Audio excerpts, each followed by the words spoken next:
I'm sure most of you out there don't even need to be told that the song you were hearing was You May See Me Walking, and that the voice, of course, is the voice of the one and only Ricky Skaggs.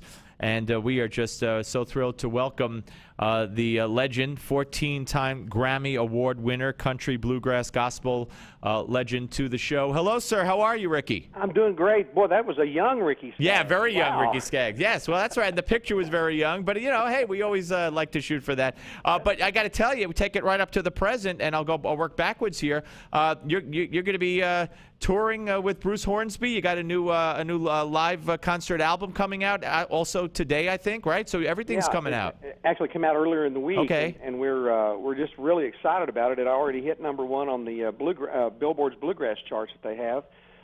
So we're pretty excited about that. But, yeah, we're going to be out touring and coming up your way, coming up to, I know, Morrison, New Jersey. So that's not too far. No, not far at all. And I will try to be there if I can. I would love to have an opportunity to see you in person. The book, though, and I'm holding the book up here on Newsmax TV for folks to see, is Kentucky Traveler: My Life in Music, Ricky Skaggs, and it's obviously an autobiography.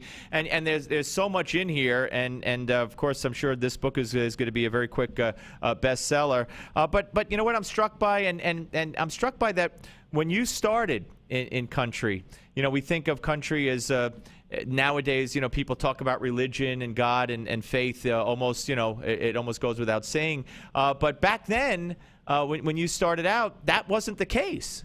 No, it sure wasn't. And when I started, you know, letting my faith be known and, you know, talk about it in interviews or from the stage or whatever, I had many talks on Monday mornings when I would get back to Nashville. I would get called into the record label, and they would talk to me, you know, about me talking about my faith over the weekend. They had heard about it from a promoter or, you know, some fan that didn't like maybe my talking about faith from the stage and singing gospel music. But you know, it's part of the, you know, it's part of the culture. This music, you know, I mean, especially with bluegrass music, gospel music and the gospel, you know, theory, I mean, the lifestyle is kind of a thread that runs through the fabric of the music. And so I was always raised to kind of, you know, not be ashamed of my faith and stand up for it, you know, and I mean, the Lord don't need defending, but, you know, what I'm saying, you know, I just I felt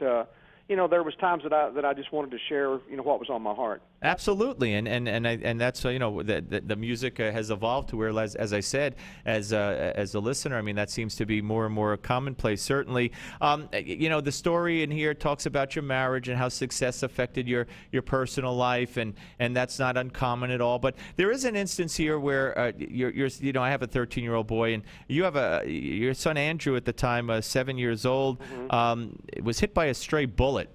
And you look at that as a defining moment in your life because it taught you about forgiveness. Explain that. Well, it was an act of road rage. This guy fired down into my, you know, my ex-wife's car and hit my son.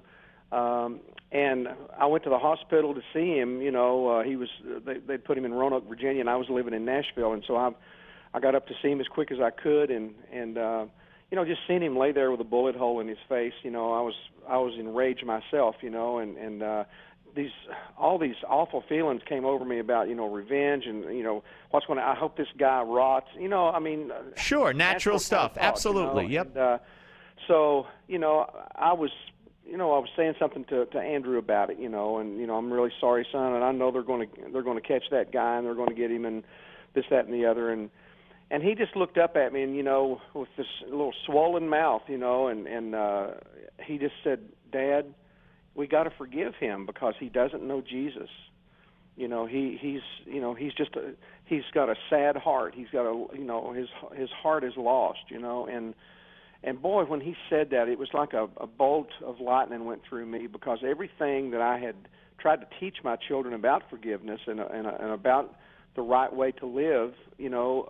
And you succeeded. He was teaching me, you know, and the scriptures tell us, you know, out of the mouth of babes, you know, and so goodness gracious, I mean, he he really No, that I can't even imagine, Ricky. We're talking to Ricky Skaggs, legend here on the Steve Malzberg Show, author of a great new book, Kentucky Traveler: My Life in Music, his autobiography. We only have a couple minutes left, unfortunately. Let me skip ahead.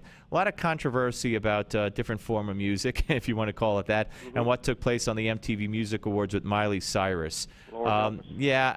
Talk about your reaction to that. What'd you think? I don't know if you saw it live or you've certainly seen it by now or heard about it. Yeah, I've seen a lot of clips of it.